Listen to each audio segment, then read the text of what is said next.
Hello everybody, and welcome to the Clark County Public Library program After School Posse. My name is Miss Amanda, and today I'll be reading you a book and showing you a craft that you can make at home.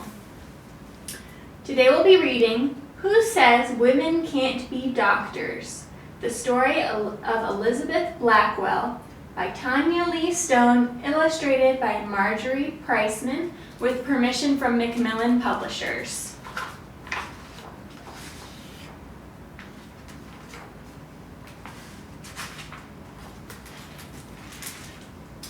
I'll bet you've met plenty of doctors in your life, and I'll bet lots of them were women. Well, you might find this hard to believe, but there once was a time when girls weren't allowed to become doctors.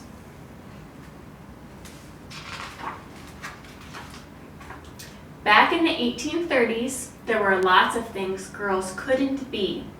Girls were only supposed to become wives and mothers, or maybe teachers or seamstresses. Being a doctor was definitely not an option. What do you think changed all that? Or should I say, who?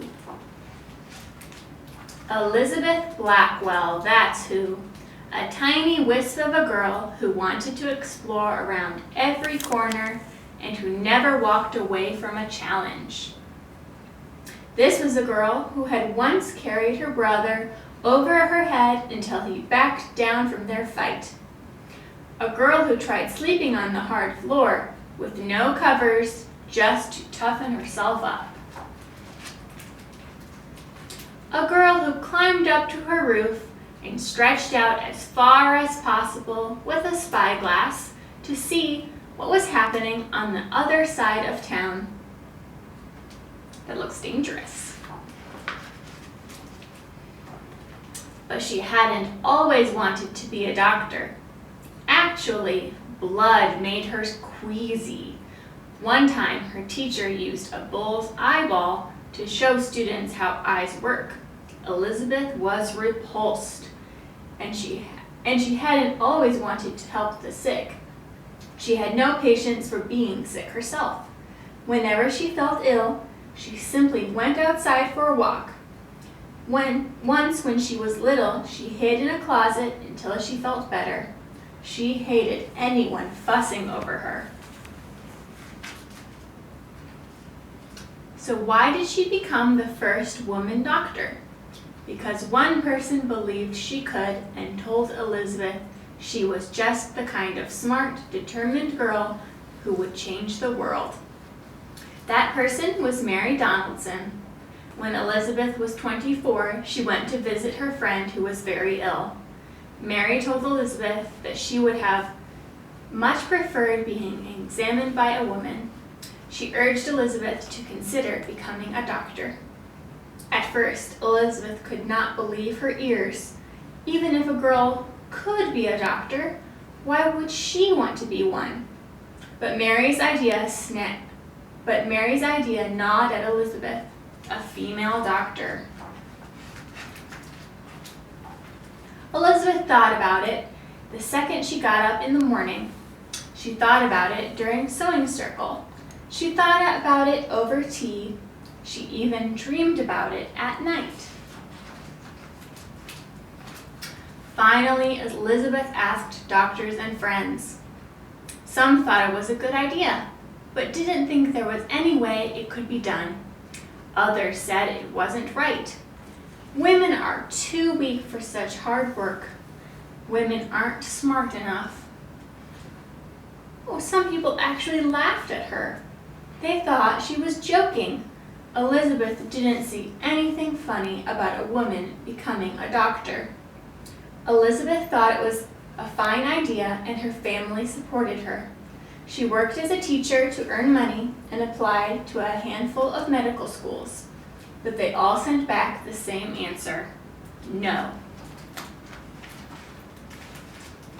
No women allowed. She tried other schools. More letters arrived at her door. One by one, the answer was always the same: no, no, no, no, no. 28 no's in all. In different ways, the letters all said the same thing: Women cannot be doctors. They should not be doctors. But Elizabeth didn't believe in couldn't or shouldn't. She refused to give up. She was as stubborn as a mule, quite rightly. One day, an envelope arrived from a college. She opened it and everything changed. The answer was yes. Elizabeth packed her bags for Geneva Medical School in upstate New York. The townspeople were expecting her. As she walked down the street, some pointed and stared. They whispered to themselves that she must be wicked or crazy. Elizabeth thought that at least the students wanted her there, except they didn't. The teachers had let the students vote on whether or not to allow Elizabeth to come, and the boys, figuring the school would never really accept a girl, said yes. They planned to turn the whole thing into a big joke, but the joke was on them. Their raucous laughter turned to silence as the ladylike Elizabeth took her seat. They wondered what kind of girl she was, the kind of girl who wouldn't take the bait. Some thought a girl wouldn't be able to keep up, except Elizabeth did keep up, often studying past midnight. Elizabeth proved she was as smart as any boy, and soon the boys wanted to know what Elizabeth thought about this or that. It took the townspeople longer to accept her. Some people are afraid of anything new or different. Not Elizabeth. On January 23rd, 1849, Elizabeth graduated with the highest grades in the whole class. She had become the first woman doctor in America. Although many people were proud, others were angry. One doctor even wrote, "I hope, for the honor of humanity, that she will be the last."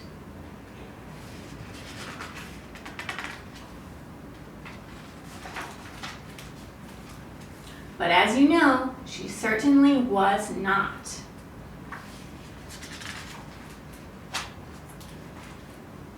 Author's note: Elizabeth Blackwell was born on February 3rd, 1821 in Bristol, England. Although it was quite unusual for the time, her father insisted on making sure his daughters were as well educated as his sons. Her family moved to the United States when she was 11. After Elizabeth graduated from medical school in 1849, no one would hire her to work as a doctor. She went to England and France to further her training, then moved back to New York City when she was 30 years old. Finally, she persuaded a landlord to rent her office space. She hung out a sign with her name on it, Elizabeth Blackwell, MD. But the other tenants were horrified and all moved out. Frustrated, Elizabeth took long walks through the streets of New York City, trying to figure out what to do. She saw many poor women and children huddled in doorways and in alleys. They were dirty and in need of care. She decided to hold a free clinic and teach people how to stay clean and healthy.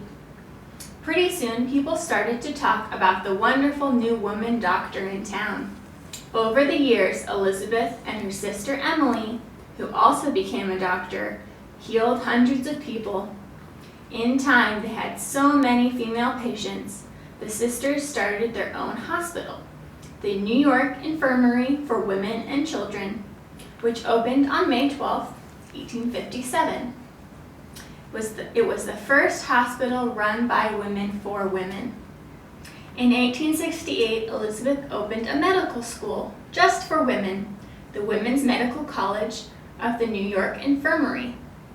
The next year, she moved back to her native England and helped organize the London School of Medicine for Women, and in 1871, she helped start the National Health Society, which focused on educating people about health, hygiene, and prevention of disease. Elizabeth never married, but she did adopt a girl who was an orphan. Her name was Kitty Berry. Elizabeth Blackwell died on May 31st, 1910, at the age of 89. Many schools and hospitals are named in her honor, and according to the Association of American Medical Colleges, more than half of all U.S. medical school students today are women. This would not have been possible without the courage and determination of this extraordinary woman. And there she is. The end. Now I'll show you a craft that you can make at home. I've made some pictures using bandages. Here I've made some butterflies with some colorful bandages for wings.